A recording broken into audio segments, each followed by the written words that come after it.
తరి నానా తరి నానా. హాయ్ మనీ, ప్రజల్లో చర్చికి వెళ్ళండి.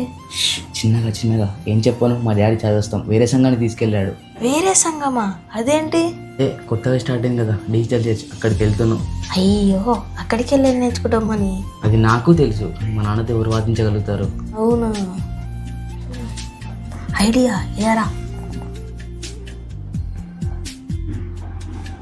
వావ్, సూపర్ అలక్. ఏయ్, ఏంటి పిల్లలు మీకు సూసలు? అది ఏం లేదు డాడీ, నీ స్కూల్ చేంజ్ చేద్దాం అనుకుంటా. స్కూల్ చేంజ్ అవుతావా? ఏ స్కూలు? ఆ స్కూల్లో టీచర్స్ ఉండరు, మొత్తం డిస్ప్లేలే. ఆ డిస్ప్లేలో పాటలు చెప్తారు, అది మేము నేర్చుకుంటాం. చల్లని ఏసీ, తిట్టేవారు ఉండరు, కొట్టేవారు ఉండరు. నేను చదివినా చదవకపోయినా పనిష్మెంట్ ఇచ్చేవారే ఉండరు. ఎంత స్వేచ్ఛ, ఎంత స్వాతంత్రం, అద్భుతమైన స్కూల్ డాడీ. అదేం స్కూలు? మీకు డౌట్ వస్తే ఎలాగ మరి? ఏం డాడీ, లెసన్స్ అన్ని వీడియోస్ ఇస్తారు, చూసి నేర్చుకోవడమే. నాయనా, ఇలాంటి స్కూల్ నేను ఎప్పుడు చూడలే. పంతులు లేకపోతే పాఠాలు ఎలా వస్తాయి? పట్టించుకునే వాళ్ళు లేకపోతే క్రమశిక్షణ ఎలా ఉంటావు? సరైన పర్యవేక్షణ లేకపోతే పాఠాలు ఎలా అబ్బుతాయి?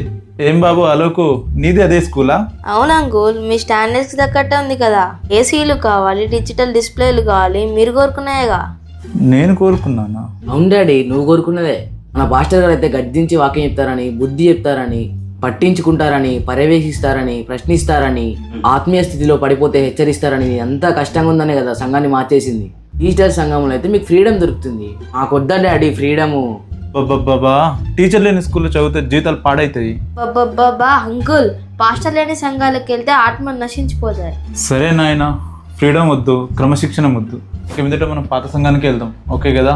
అలా అయితే మేమిద్దరం కూడా పాత స్కూల్కి వెళ్తాం, బాగా చదువుకుంటాం. బ్రతికించారు నాయన.